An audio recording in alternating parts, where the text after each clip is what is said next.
नफरत, घृणा कि हम उसको नेता को हमने हरा दिया तो मतलब वहां बकरी का बच्चा उसकी तस्वीर पे रख के काटेंगे और फिर उसकी जो है बिरयानी बना के। ये बिरयानी की बात नहीं है सर, ये जो है ना ये एरोगेंस, ये निर्दयता, घृणा, नफरत, मोहब्बत की दुकान से निकली नफरत है। ये क्या कहेंगे आप? अशोक जी, मैं फिर एक बार कहूंगा कि हमें भिंडी और बिरयानी से निकल करके एक लार्जर, ये भिंडी बिरयानी का मतलब नहीं है राहुल काजला, राहुल काजला भिंडी बिरयानी नहीं है। एक नेता की तस्वीर पर रखकर आप किसी बकरी के बच्चे का गर्दन इसलिए काट देते हैं क्योंकि आपको उस नेता से नफरत है। ये भिंडी और बिरयानी नहीं है, ये खाने का मामला नहीं है, ये आपकी नफरत दिखा रहा है। आपके अंदर नफरत क्या भरी हुई है? आपको उन लोगों के बारे में भी बात करनी चाहिए थी पहले, जो लोग मुसलमानों का विरोध करते थे, जो भाजपा के ट्रोल्स हैं, जो भाजपा का IT सेल चैनल पे बोल रहे हो। ये बताता है कि आप लोग सिर्फ फेक नैरेटिव बनाने में, उसको बढ़ाने में यकीन रखते हैं। और मैंने भिंडी और बिरयानी की बात नहीं करी है, मैंने उस नफरत की बात की है। और ऐसी नफरत मैं आपको याद दिला रहा हूं, ऐसी नफरत जो है केरल में गाय के एक बच्चे को काट के सड़क पर काट के, आप खाइए कुछ भी, लेकिन गाय के एक बच्चे को सड़क पर काटकर कांग्रेस के कार्यकर्ताओं ने उसकी बिरयानी बनाकर गाय के बच्चे को गाय के और आप कहते हो गांधी जी की पार्टी है। राहुल काजला, पत्रकारों के सवालों का जवाब देना सीखिए। आपके नेता जो है देते नहीं झूठ। ये देखिए, आपको मैंने तस्वीर दिखाई, ये पवन खेड़ा की तस्वीर दिखाइए, पवन खेड़ा का ट्वीट दिखाइए। आप लोग जो है लगातार जो है देश में चुनाव पूरा जो है पूरा फेक नैरेटिव पे चुनाव लड़ते रहे और अभी इस शो में बैठ करके मैं आपको प्रमाण दे रहा हूं और आप झूठ बोल रहे हैं, आप सरासर झूठ बोल रहे हैं। राहुल काजला, मैं फिर कह रहा हूं, या तो सवालों का जवाब दीजिए अगर तथ्य हैं, नहीं है तो पत्रकारों पर इल्जाम लगा दीजिए। हेलो नमस्कार, जय हिंद और सभी को जय श्री राम। दोस्तों, 44 से 99 सीट पे आने के बाद कांग्रेस एक अलग ही उड़ान पे आ गई है और अलग ही इनके तेवर बदल गए हैं। खास करके इंडी अलायंस के जितने भी ये 7 के संगठन हैं और जितनी भी ये पार्टियां हैं जिन्होंने चुनाव लड़ा है, जिनके 1-2 भी सांसद नहीं आए हैं, वो अलग ही हवाबाजी में घूम रहे हैं। रोज खबर आ रही है कि ये कहीं ना कहीं हुड़दंग तो कर ही रहे हैं। कहीं सपा के नेता जो हैं, सपा के समर्थक जो हैं, वो पुलिस से ही भिड़ रहे हैं, पत्थर फेंक रहे हैं, बोतल फेंक रहे हैं। मतलब क्या ही इन्हें मिल गया है, हमें समझ नहीं आ रहा है। और दूसरा, तमिलनाडु में DMK के नेता बेचारे एक बकरी के बच्चे की गर्दन एक पोस्टर पे जो दूसरा नेता वर्सेस इनके खड़ा हुआ होगा बीजेपी या समर्थन पार्टी का, उसके गर्दन पे रख के उसकी गर्दन काट रहे हैं, उसकी बिरयानी बना रहे हैं, पार्टी कर रहे हैं। मतलब यार, जानवर भी कहते होंगे कि किन जानवरों में हमको भगवान ने भेज दिया है कि चुनाव इनके होते हैं, आपस में जीते हारे ये और बिरयानी बन जाती है हमारी।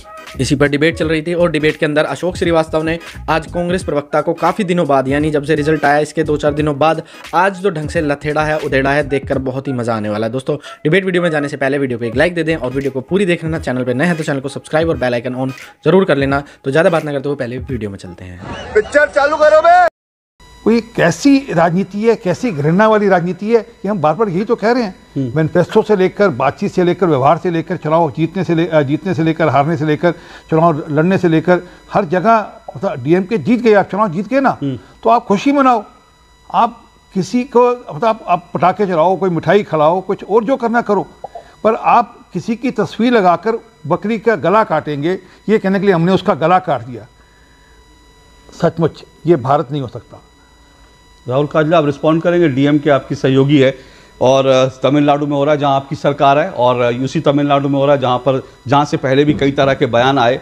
मैं उन बयानों के डिटेल में नहीं जाता क्योंकि आज उन बयानों को छोड़ देता हूं, लेकिन मुझे जो लगता है, उन बयानों की जिक्र नहीं किया। नहीं, मैं एग्जैक्टली मैं वही कह रहा हूं, आज उन बयानों को छोड़ देता क्योंकि मुझे लगता है अब ये बात उससे आगे, ये जो नफरत जो है ना, ये जो नफरत, घृणा कि हम उसको नेता को हमने हरा दिया तो मतलब वहां बकरी का बच्चा उसकी तस्वीर पे रख के काटेंगे और फिर उसकी जो है बिरयानी बना के। ये बिरयानी की बात नहीं है सर, ये जो है ना ये एरोगेंस, ये निर्दयता, घृणा, नफरत, मोहब्बत की दुकान से निकली नफरत है। ये क्या कहेंगे आप? अशोक जी, मैं फिर एक बार कहूंगा कि हमें भिंडी और बिरयानी से निकल करके एक लार्जर, ये भिंडी बिरयानी का मतलब नहीं है राहुल काजला, राहुल काजला भिंडी बिरयानी नहीं है। एक नेता की तस्वीर पर रखकर आप किसी बकरी के बच्चे का गर्दन इसलिए काट देते हैं क्योंकि आपको उस नेता से नफरत है। ये भिंडी और बिरयानी नहीं है, ये खाने का मामला नहीं है, ये आपकी नफरत दिखा रहा है। आपके अंदर नफरत क्या भरी हुई है? कितनी सरलता से आपने कह दिया भिंडी और बिरयानी। ये खाने की बात नहीं कर रहा हूं मैं, आप जो मर्जी खाइए। के बारे में भी अशोक जी, आपको उन लोगों के बारे में भी बात करनी चाहिए थी पहले, जो लोग मुसलमानों का विरोध करते थे, जो भाजपा के ट्रोल्स हैं, जो भाजपा का IT सेल है, आज ट्विटर पे जाकर के कह रहा है कि अयोध्या के हिंदू असली हिंदू नहीं है, अयोध्या के हिंदुओं मुझे भाजपा के IT सेल बताइए ना, मुझे बताइए। सुनिए, एक मिनट राहुल, क्या? अरे काहे को झूठ बोला जा रहे हो? काहे को झूठ बोला जा रहे हो? अपने पाप को ढकने के लिए झूठ बोल रहे हो आप। आपने पाप किया है, आपके अलाइंस ने पाप किया है। आपने भारत की संस्कृति के खिलाफ जाकर आपने बड़ा पाप किया है। भारत की जो मूल संस्कृति है उसके खिलाफ जाकर पाप किया है। सुनिए राहुल काजला, एक मिनट जरा सबकी आवाज बंद कर दीजिए, जरा सबकी। एक मिनट राहुल काजला, एक मिनट आवाज नीचे कीजिए। राहुल काजला, मैं सिर्फ एक बात कर, राहुल काजला देखिए, एक झूठ का जवाब जो है ना, एक एक सवाल का जवाब जो है दो झूठ बोलकर नहीं हो सकता। मैंने आपसे पहला सवाल किया था ईवीएम को लेकर, तो आपने क्या कहा? आपने एक और झूठ उछाल दिया। मैं बता रहा हूं कैसे झूठ, सुनिए जरा। आपने एक झूठ उछाल दिया कि जयपुर में ऐसा हो गया वैसा हो गया। मैं आपको याद दिला रहा हूं और आपको फिर कह रहा हूं, जाके चेक कीजिएगा। ये सुप्रीम कोर्ट में जब आप लोग ईवीएम को लेकर गए थे, तो सुप्रीम कोर्ट ने ईवीएम को लेकर के आप लोगों की आखिरी पिटीशन पर यह कहा था कि चुनाव नतीजे आने के बाद आपको कहीं पर भी डाउट है, आप तुरंत आइए।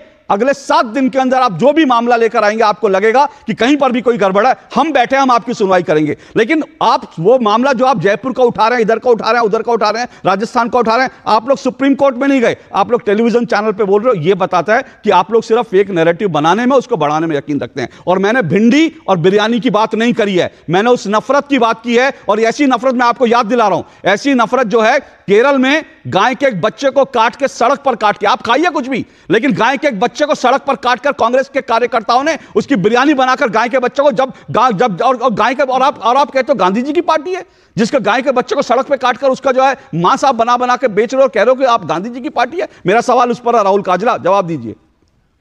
जी, ना ये कोई इंडिया अलायंस के नेता है, ना ये कोई डीएमके के नेता है, और मुझे तो ये जो 7 वीडियोस आपने दिखाई हैं, इनकी क्रेडिबिलिटी पे ही डाउट है। अच्छा, चलिए, ओके। अब आप ये भी नहीं मानेंगे तो आपको पवन खेड़ा की मैं वीडियो दिखा दूं, आप ये भी कह दीजिए, अब ये भी कह दीजिए पवन खेड़ा आपके नेता नहीं है। टीडीपी को लेकर पवन खेड़ा का इनको ट्वीट दिखा दीजिए, जरा पवन खेड़ा का ट्वीट दिखा दीजिए। अभी आप कह रहे हैं डीएमके के नेता नहीं थे, अब आप कहेंगे कि पवन खेड़ा हमारे नेता नहीं है। पवन खेड़ा का जरा ट्वीट दिखाइए। गजब है। राहुल काजला सुनिए, राहुल काजला सुनिए, अगर आपके पास सवालों का जवाब नहीं हो तो आप राहुल गांधी की तरह मुझे कह सकते हैं, जैसे राहुल गांधी पत्रकारों से बिहेव करते हैं, मुझे आप कह सकते हैं कि मैं बीजेपी का बैच लगा लूं, लेकिन सवालों का जवाब देना सीखिए। एक मिनट सर, एक मिनट। राहुल काजला, पत्रकारों के सवालों का जवाब देना सीखिए। आपके नेता जो है देते नहीं झूठ। ये देखिए, आपको मैंने तस्वीर दिखाई है, पवन खेड़ा की तस्वीर दिखाइए, पवन खेड़ा का ट्वीट दिखाइए। आप लोग जो है लगातार जो है देश में चुनाव पूरा जो है पूरा फेक नैरेटिव पे चुनाव लड़ते रहे, और अब भी इस शो में बैठ करके मैं आपको प्रमाण दे रहा हूं और आप झूठ बोल रहे हैं, आप सरासर झूठ बोल रहे हैं। राहुल काजला, मैं फिर कह रहा हूं, या तो सवालों के जवाब दीजिए अगर तथ्य हैं, नहीं है तो पत्रकारों पर इल्जाम लगा दीजिए, या मुझे कह दीजिए कि हम आपसे दूसरी भाषा में बात करेंगे। अब तो हमारे इतने सांसद आ गए हैं, कह दीजिए दूसरी भाषा में बात करेंगे, कम से कम झूठ मत।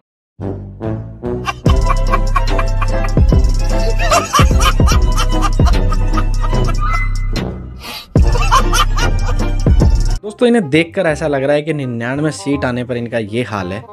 अगर गलती से इनकी 101 आ जाती तो ये पता नहीं क्या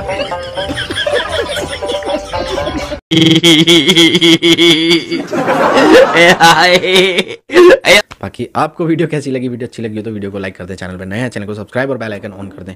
फिर मिलते हैं एक और डिबेट वीडियो के साथ, तब तक के लिए जय हिंद, वंदे मातरम, जय श्री राम।